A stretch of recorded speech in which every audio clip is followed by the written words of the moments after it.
Fala pessoal, Isaac aqui. Neste vídeo falaremos do principal anão do universo Tolkien, Durin I. O próprio professor Tolkien, quando vai contar a maior parte da história dos anões, nos apêndices do Retorno do Rei, intitula o capítulo de Durin's Folk, ou seja, o povo de Durin. Mas quem foi ele exatamente? E por que tantos reis, 6 além do original, também se chamavam Durin? Vamos falar sobre isso neste vídeo. Um erro bastante comum quando falamos do povo anão é assumir que Durin é como se fosse o pai original de todos eles. Ele não é. Durin não é a versão de Adão, marido de Eva, do povo anão. Ele é o que então? Bem, como vocês sabem, o deus do universo Tolkien se chama Eru Ilúvatar. Ele havia dito aos Valar que pretendia criar 2 raças, os elfos e os homens, e que eles lhe fariam companhia. O Vala Aule foi o que ficou mais animado com a notícia, pois ele desejava profundamente ter filhos. Porém, ele ficou tão ansioso com a demora de Ilúvatar em efetivamente criar aquelas raças, que ele resolveu criar uma raça por conta própria, às escondidas, nas profundezas de uma montanha. Aqui que entra Durin. Aule criou 7 patriarcas que seriam os líderes dos 7 clãs anãos. E para cada patriarca criou também uma companheira anã. Destes 7 patriarcas, Durin era o mais velho, ou seja, Durin foi o primeiro anão a ser criado por Aule. Mas repito, o povo anão possui 7 linhagens distintas, sendo o clã de Durin um deles. Durin fundou o clã denominado Barbas Longas, mas também existiam os clãs dos irmãos dele, como os Punhos de Ferro, Fechaduras Negras, Pé de Pedra, Barbas de Fogo e Vigas Largas. Quando falamos povo de Durin, portanto, não estamos nos referindo a todos os anões, mas ao clã do anão primogênito. E por que este clã é mais conhecido e falado do que os demais? Bem, não é somente porque Durin era o mais velho, mas principalmente porque Durin fundou o maior e mais próspero reino anão dentre seus irmãos. Um local bastante conhecido por todos nós, a famosa Minas Moria, chamada na língua anã de Khazad-dûm, Mansão dos Anões. Sendo assim, o clã de Durin era o maior e mais poderoso dentre eles. Aspas para os apêndices do Retorno do Rei. Durin é o nome que os anões usavam para o mais velho dos 7 patriarcas de sua raça, e o ancestral de todos os reis dos Barbas Longas, e fez sua morada nas cavernas acima do Kheled-Zaram, na parte leste das Montanhas Enevoadas, onde depois se situariam as Minas de Moria, celebradas nas canções.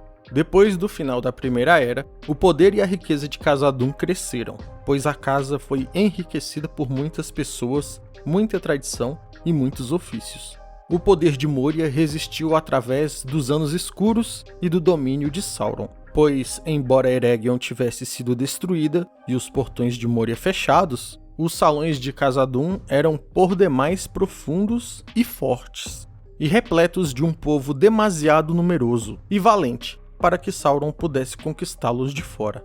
Em relação ao motivo pelo qual os reis da linhagem de Durin também se chamavam Durin, era porque eles acreditavam numa espécie de misticismo. Eles acreditavam que o rei seria uma espécie de reencarnação de Durin I. E se você acha isso um pouco estranho, não se preocupe, porque o próprio professor Tolkien também achava. Ele mesmo diz isso nos apêndices, aspas novamente. Ali, em Moria, viveu Durin por tanto tempo que ficou conhecida em toda parte como Durin o Imortal. Apesar disso, acabou por morrer antes que os dias antigos se tivessem passado, e seu túmulo foi estabelecido em Khazad-dûm, mas sua linhagem sempre continuou. E 5 vezes nasceu em sua casa um herdeiro tão parecido com seu ancestral que recebia o nome de Durin. Na verdade, os anões achavam que era o Imortal que retornava, pois eles tinham muitas histórias e crenças estranhas a respeito de si e de seu destino no mundo.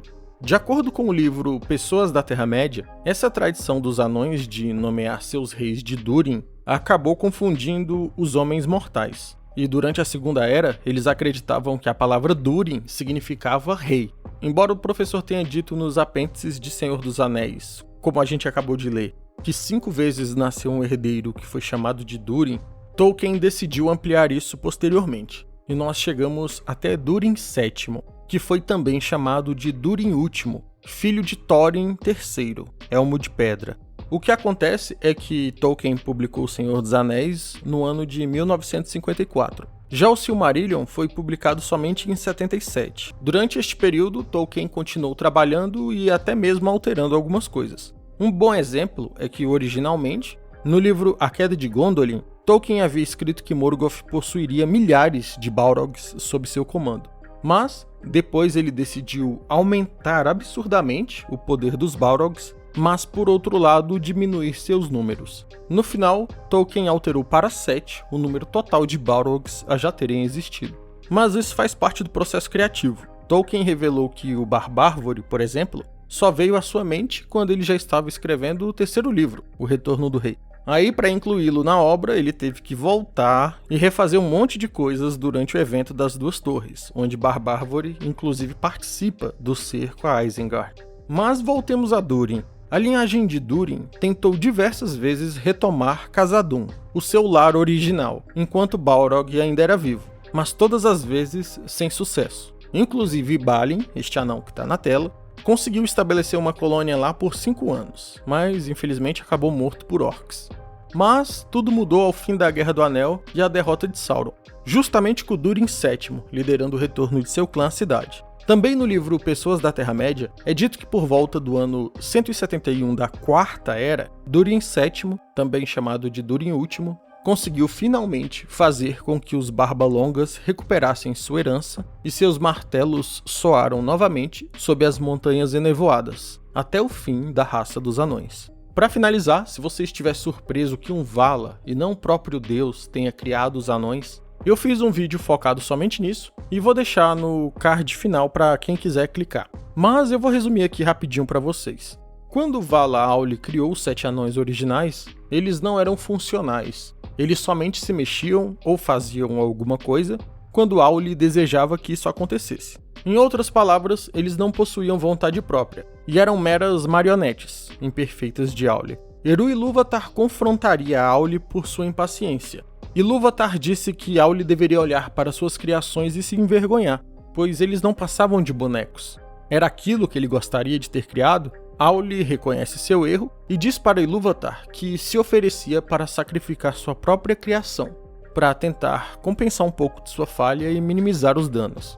No entanto, Ilúvatar enxergou no coração de Auli sinceridade e disse para ele que não precisava fazer isso, que ele, Ilúvatar, concederia a eles vida própria e livre-arbítrio. Contudo, Deus disse que Auli precisava aprender uma lição de paciência, e que, portanto, deveria colocar os seus 7 anões patriarcas para dormir até que os elfos despertassem, independente do tempo que isso levasse. E também advertiu Auli que os elfos e os anões não se dariam muito bem por muito tempo. Um salve para os novos membros Erleton Silva, Lucas Jimenez, Pedro Henrique, Eric Emílio, Davi Marinho. Tamo junto, meus queridos amigos. E com isso chegamos ao fim de mais um vídeo. Se você gostou, não deixe de se inscrever e deixar um gostei para ajudar o canal. Um abraço e até o próximo vídeo.